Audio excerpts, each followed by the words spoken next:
जैसे एक बेलपत्र, जैसे एक बेलपत्र,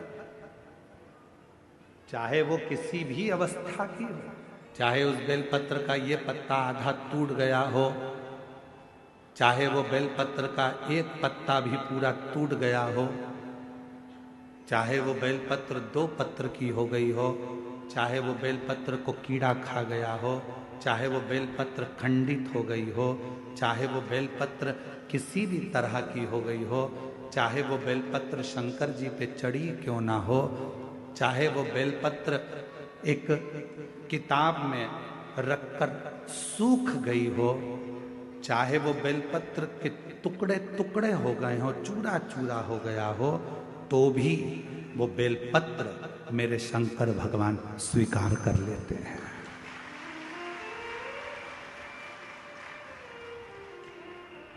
तो भी मेरे शिव स्वीकार कर लेते हैं।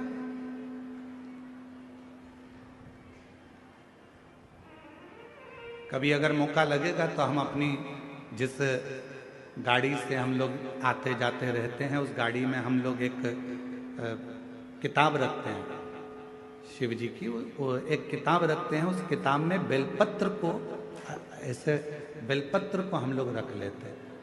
क्यों रखी रहेगी? हमारे पास में कहीं सफर में कहीं एकांत में एकांतेश्वर महादेव मिल गए, किसी ओटले पर चबूतरे पर शंकर का शिवलिंग मिल गया, पानी तो गाड़ी में रहता ही है, चढ़ाया, अपनी पुस्तक में से बेलपत्र निकाली, बाबा को चढ़ा दी और चढ़ाकर वापिस उठाकर हम रख लेते हैं।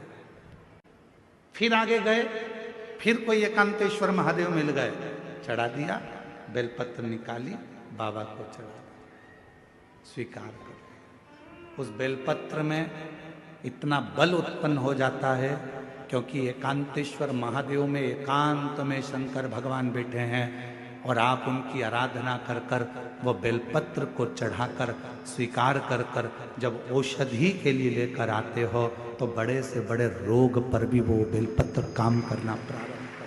वो बेलपत्र, अब कई माताएं यहाँ पर आती हैं, कई माताएं हमारे पास में यहाँ पर आती हैं, जिनका नाम हम पुकारते हैं वो आती हैं, हम बेलपत्र देते हैं तो किसी किसी की बेलपत्र टूटी हुई रहती है, खंडित रहती है, तो माता कहती है तो खंडित है गुरुजी, दूसरी दे दो।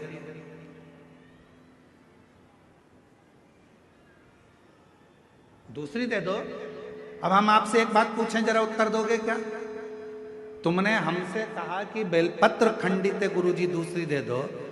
तुम्हारे को बीपी है, ब्लड प्रेशर है, और तुम्हें डॉक्टर ने गोली दी है, ठीक है, समझना जरा बहुत अच्छे से, बीपी है, ब्लड प्रेशर है, एक गोली डॉक्टर ने दी है कि रोज खाना, और तुम्हारा पोता, तुम्हारा नाती उस गोली को तोड़ दिया, गोली के 2 टुकड़े कर दिए उस नाती ने।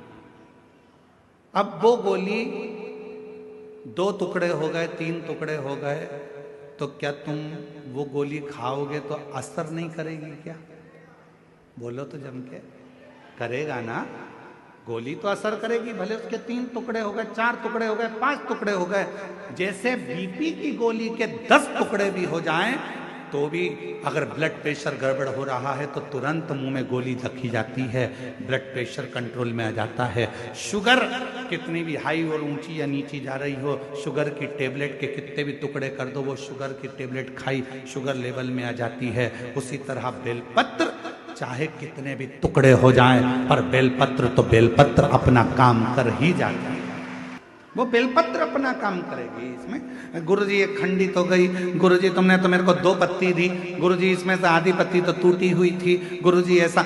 अरे बेलपत्र, वो भी शिव महापुराण की, सारी दुनिया चाहती है कि ये बेलपत्र हमको मिल जाए, पर भगवान की कृपा से यदि भाग्य से तुम्हारे हाथ में आ गई है तो उससे जोरदार किस्मत वाले तुम हो नहीं सकते। फिर वो आधी मिले, 1 मिले, जितनी मिले उसको स्वीकृत कर,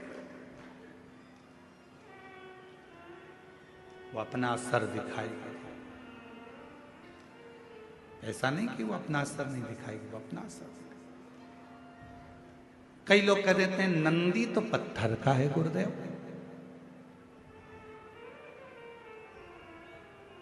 ये हम ही लोग तो विचार कर कर लोगों को सीख देते हैं कि नंदी पत्थर का। ना ना ना ना, शिव जी के मंदिर में जो नंदी मंदिर के बाहर बैठा हुआ है, तुम्हारी भूल है जो तुम उसे पत्थर का मान रहे हो। उस नंदी के पास बैठकर कितना भी बड़ा दुख हो, थोड़ी देर उसके पास बैठकर अपने दुख को कहना प्रारंभ करना। 15 दिन इंतजार करना, 16वें दिन तुम्हारा दुख कटना प्रारंभ हो जाएगा। किसी से नहीं किया तुमने, ना अपने रिश्तेदार से, ना नातेदार से, ना कुटुंबी से, ना कबीले में, ना परिवार में, ना रिश्तेदारों से, ना अपनों से, किसी से अपना दुख नहीं कहा। केवल दुख कहा तो भगवान देवादिदेव महादेव के नंदी से कहा। और नंदी से तुमने तो कहा था पत्थर के नंदी से। फिर शिव जी तक बात कैसे पहुंची, दुख कैसे कटा?